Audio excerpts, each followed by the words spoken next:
Hello, welcome to Radio Free Decipher, coming to you this time from Origins in Columbus, Ohio. We're just getting started. It's about a half an hour before the exhibit hall will be opening on the first day. I'm sitting here with Chuck Kallenbach of Product Development. Hello, how are you all folks today? We're just starting the convention here, and we're all kind of addled, brain-wise. Yeah. So. But setup has gone well? Setup is great, and the booth looks terrific. Yeah? I wish all you people could see it. Well, hopefully they will. That's something people say on radio, and I just hate it when they say that. Yeah. Oh, wow. If only you could see this. Yeah, speaking of things we wish you could see, as it turns out we've got a few spoilers of cards here on our booth, don't we, Chuck? Oh, they're spoilers, yeah. So, you know, I'm trying to be real cagey on the bulletin boards and keeping this all a big secret. And here I turn the corner, and here's Qui-Gon about 6 feet tall. So I was shocked nonetheless. That would be Qui-Gon from Enhancement of Darth Maul. That's the one, yeah. And there he is, as big as life on our huge YJ Light panel. Yeah, so gosh, I wish you guys could see it. Well, why don't you tell everybody what it does? Oh, that's the way radio works. Yes. Okay. Well, you know it says Qui-Gon Jedi Protector. We told you that, and he's Destiny 6. And he's Power 6, of course, because gosh, he just wouldn't be Qui-Gon if he wasn't Power 6. He gets is 1 dot at each location on Tatooine, isn't that right? Yes, that is right. Yeah, that's good. He's got your basic 5 damage, and he's got those little white dots, and he's got that little R2 thing there, because he's a promo card. And his game text says adds power. He gets 1 power bonus dot. And it says adds power bonus when he is using Qui-Gon Jinn's lightsaber. So there you go. So it's him in the card, except I forgot to tell you one thing. He deploys for 5. He deploys for 5. Yeah, he deploys not for 5. 6. No, not 6. No. So you still got change to spare. Yeah, you still got change to spare. So you know, we're still working on the philosophy. We're still working on the philosophy that wild cards are fantastic because you have to take a card out to put them in. Well, it's true. I mean, you have to take out a weapon, you have to take out a battle card, so on and so forth. So it's, you know, there's really some decisions to be made there. That's right. He actually has less power bonus dots than most Qui-Gon. So. Yeah. He took a hit there, too, but, yeah, he deploys for 5. Excellent. Yeah. Well, I imagine that'll go over well. Yeah, they're going to be really strong. We're just anxious for players to get him and start making decks with them and see how they work. So what types of things are you going to be doing here at the show? Well, I'm here to see what's going on, get demos of new games, probably talk to some other people in the industry. Yeah. And steal all their valuable secrets. Excellent. Without giving away our secret, because that's the tough part. Master of espionage. Except for the secret I just gave away about the, well, anyway. That wasn't a secret, that was a spoiler because it was spoiled. All right. Yeah, so just getting the lay of the land and a lot of covert ops and being sneaky and stuff like that. Well, we'll let you get to that. Great. Thanks for sitting down with us, Chuck. Thank you. Okay, I'm now sitting down actually with 2 Star Wars players. I have Gary Carmen, the reigning world champion, and Michael Rubelet. Both of you coming over from England to visit us here, right? Yeah, that's right. How was the trip? Tiring. Yeah, it's a long way. Yeah? It was about 22 hours travelling in all as we missed our connection flight. Oh, my. Where were you stranded after missing your flight? We were in Boston. Yeah. And how is Boston? I've never been myself. I don't want to go there again. Yeah, it was quite hot. You didn't like the airport in any case. Well, tell us about coming out here. Gary, why are you out here? As part of the World's Prize is to come along and do a bit of gunslinging at the competitions and just have a good time. Yeah, and you've been around the room yet and seen much? Yeah, I was going to say there's a lot here. It's a pretty impressive exhibition and yeah, just soaking it up. And Michael, how about you? Oh yeah, there's plenty of stuff to see and do. We've already had a lot of invites to go and play in various games. Yeah? You plan to pick a few fights of your own? I don't know, here it comes. Yeah? Yeah, definitely going to race for some of the local tournaments. Now you, of course, for those who don't know, have also played in the World Championship a couple of times here. Done quite well. Yeah, I've been twice in the final. That is farther than I ever got playing in the Trek Championship. What types of decks are you 2 guys running right now? We generally look for non-competitive decks, which try to revolve around taking some of the risk out of the game. And going for reliability rather than any type of risk. Have you been able to see a lot of the Death Star 2 spoilers? I know there weren't pre-release tournaments over in Europe, but... We've seen a lot on the internet. Right. And how does that factor into what you're doing right now? I know, it's pretty difficult to say without actually seeing the cards themselves. I mean, a lot of the objectives look pretty twisted. And yes. They fundamentally shake up the game now. So. Got any in particular cards in mind that you're thinking, oh, I'm going to put that in a deck as soon as I can get it? I think Destiny 6 mains sound pretty good. Yeah. How about you, Gary? I think Honor of the Jedi, I've spoken to Kyle and I think it might get errated before release. Yes, I've heard that possibility. Looking pretty strong. Justin was showing me that card on the flight over. Yeah, it's just, you look at it and think, well, yeah, Visage and There Is No Try, that sort of anti-sack engine. Right. Well, and I guess we might have our first candidate for the chopping block for Death Star 2. Yeah. It's not even out yet. We do have one more pre-release. You guys going to play in that? Absolutely. Oh, definitely, Yeah, that's going to be on Sunday. Anything else you want to share with everybody out there while I got you? Come on down if you're out here. All We're right. having a good time, yeah. Good deal. All right. Well, we'll leave you to your gunslinging then. Thanks for sitting down, Michael, Gary. No problem. Thank you. Cheers.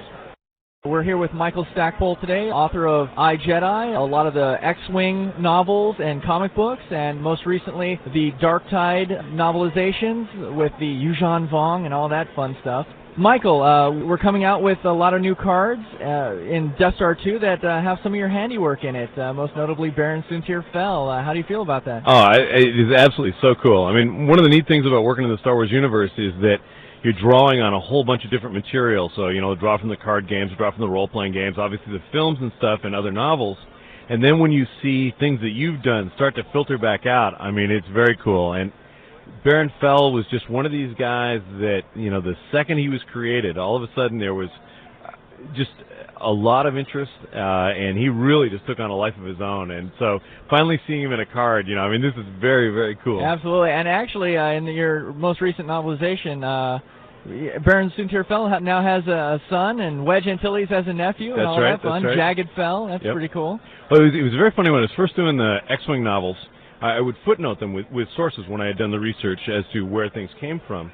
And in the very first novel, in talking a little bit about Wedge's background, it was well known that Wedge was an orphan. But I included a footnote to Lucasfilm, and I said, look, nowhere does it say he's an only child. Please don't let anyone say that, because I've got a use for his sister. Because I knew somewhere down the line it would be fun to do something with that. And then lo and behold, when it came time when Baron Fel was created, the whole idea that here Wedge's sister would be married to his, arch nemesis that's was awesome. just, it was just too good to pass up. And so, I ended up having 4 issues of this comic just written for the final line of Baron Fel saying to Wedge, my wife has to be remembered to you. And Wedge says, do I know her? And Fel says, yeah, she's your sister. And that was the end of that comic. And I knew there would be Wedge fans everywhere just absolutely screaming. And that was a lot of fun. That is classic. That's a classic moment in Star Wars history, absolutely. Yeah. So, well, a little bit of fun, what we're going to do here today is we're going to have you sign the very first Baron Soontir Fel card. That will be very cool. And actually his ship, Saber 1. So we'll do that here in a little bit. Right. But I also wanted to talk about some of the other stuff that you're doing. Now, you also have worked on some fantasy novels. Yeah, I've got a number of fantasy novels. I had one come out in March called The Dark Glory War, and that's the first of a set of 4.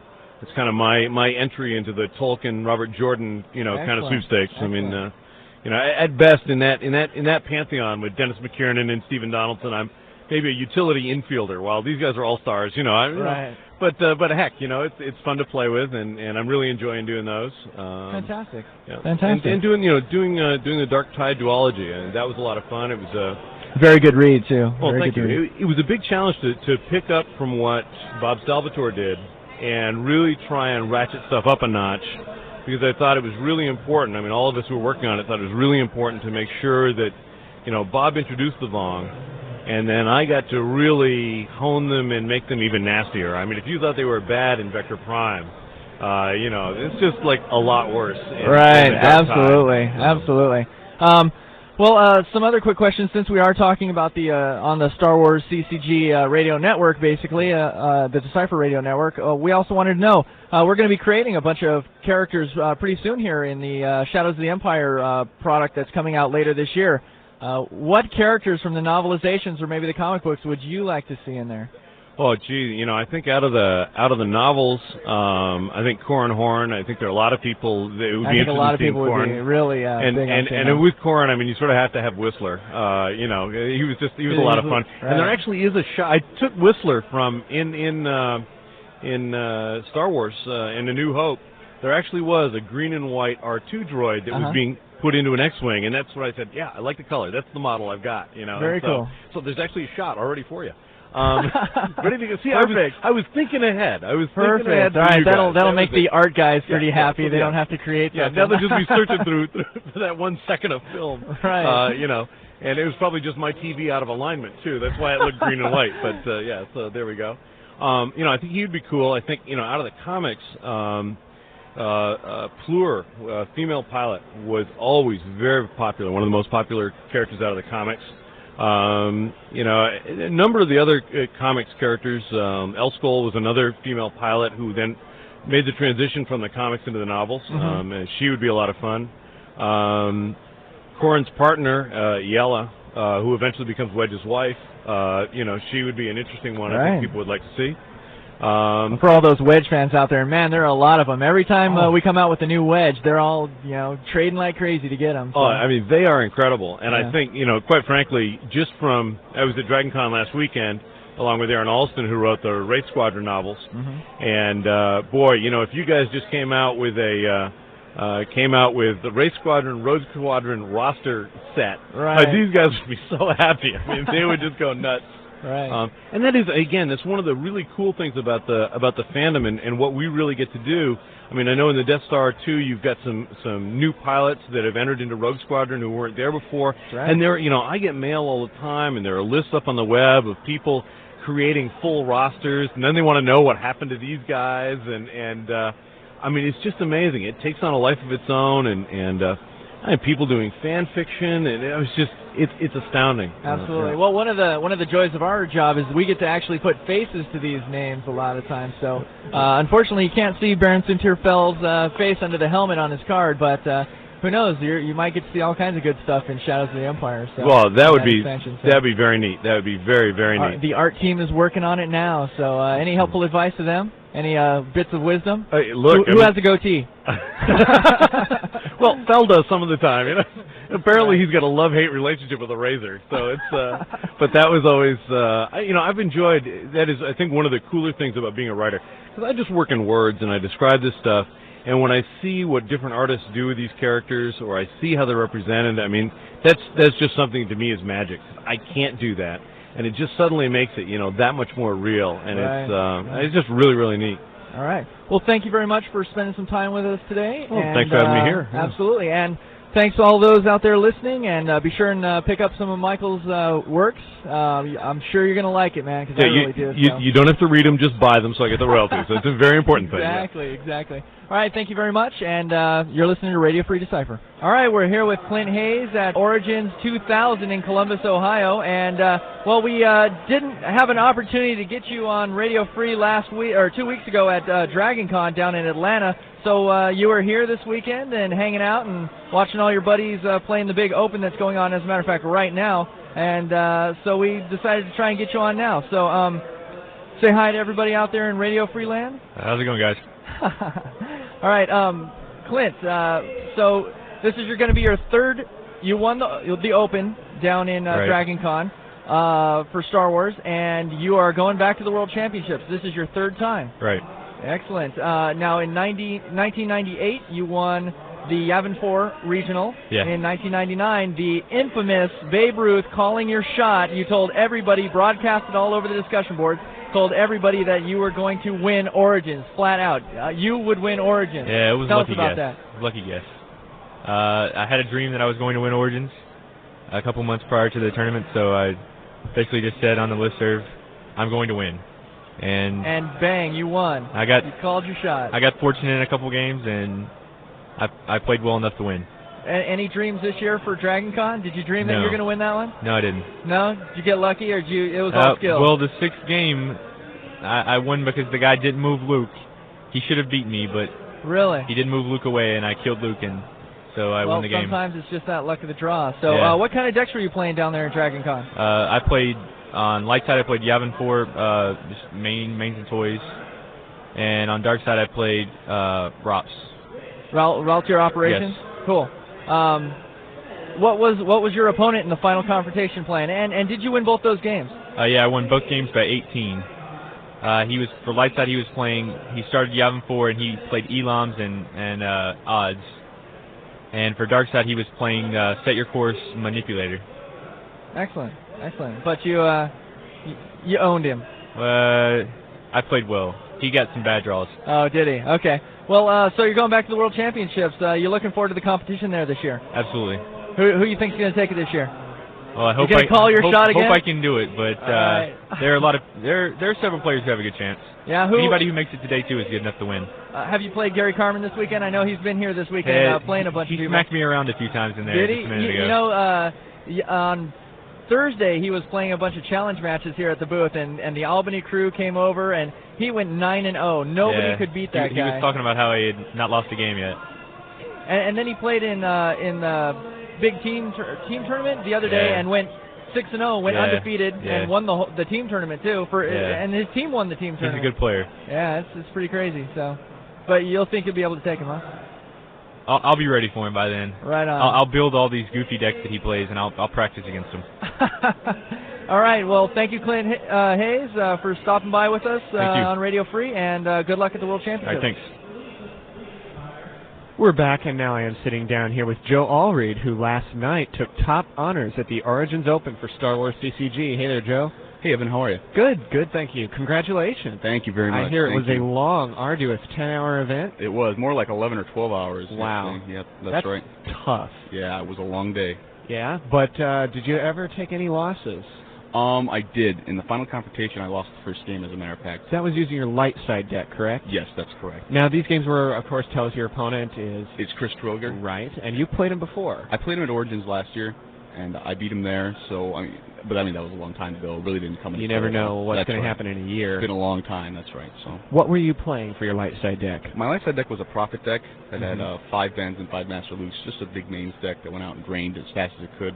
And you were just trying to use those big guys to bust Han out early. That's right. But what the problem was that Chris was running a Hunt Down deck, which was the first time I saw Hunt Down all day long.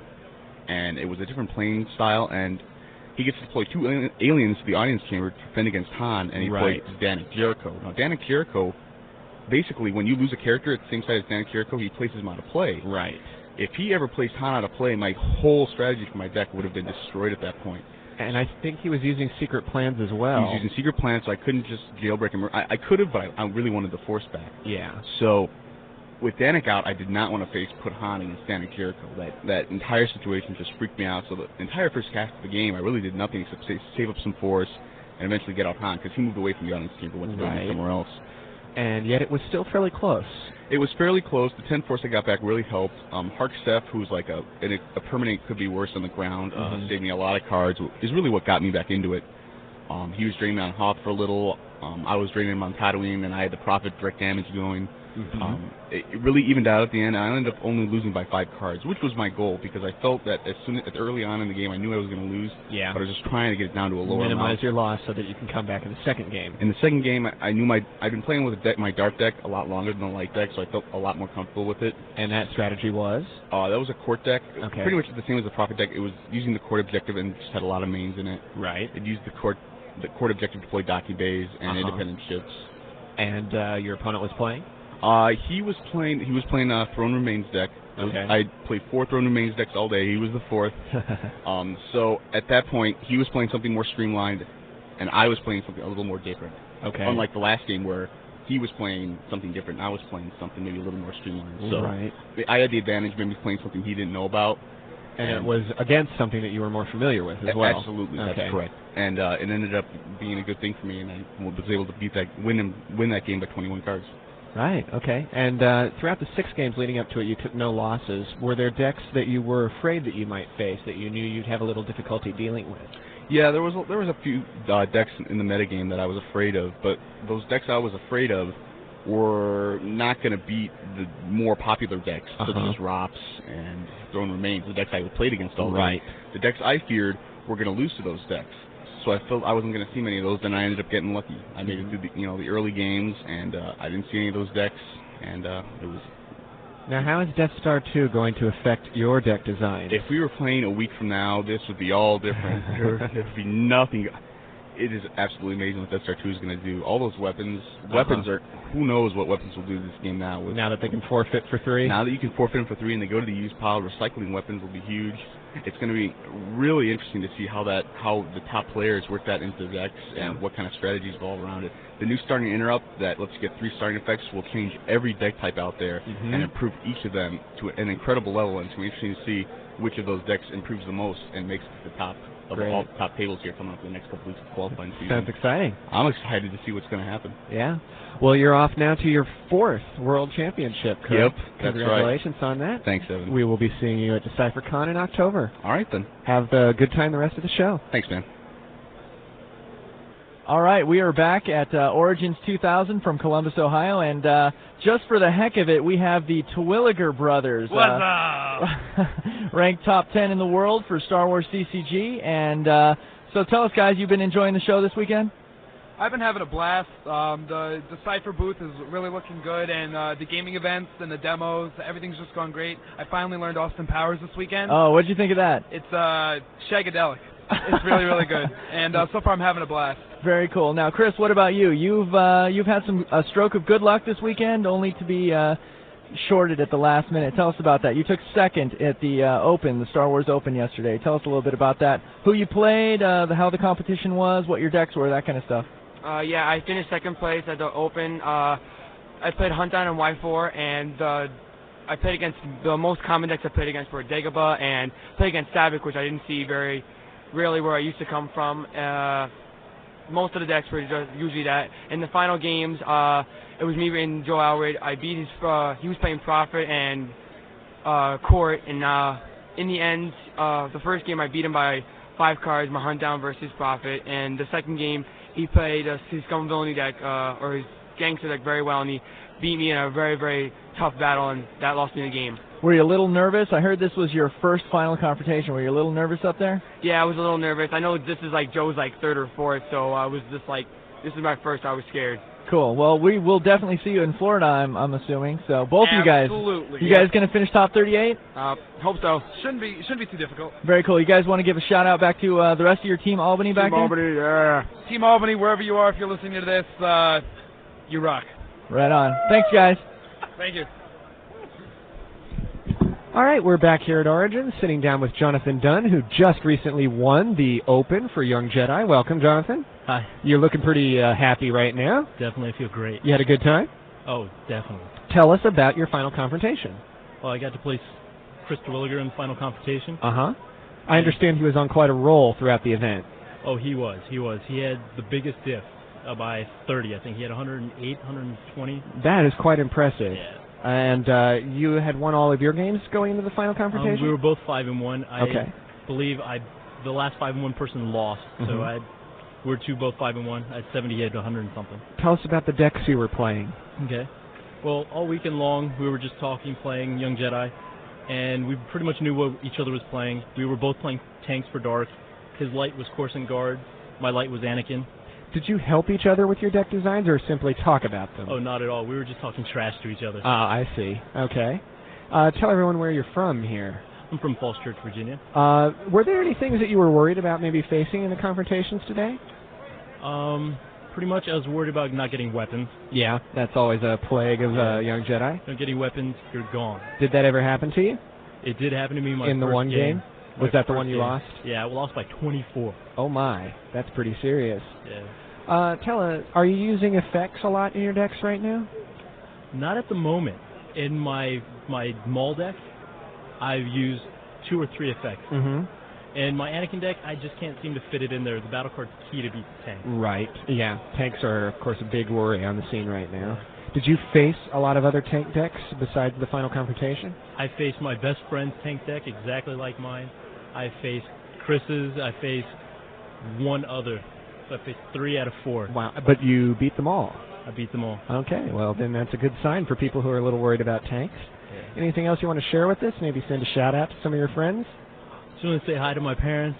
It's cool. I'll get them to listen to this. And my best friend, Mikey, who's a little happy right now for me. Oh, that and sounds my friend, great. Pat. Well, thanks for sitting down with us. Thank you very much, sir.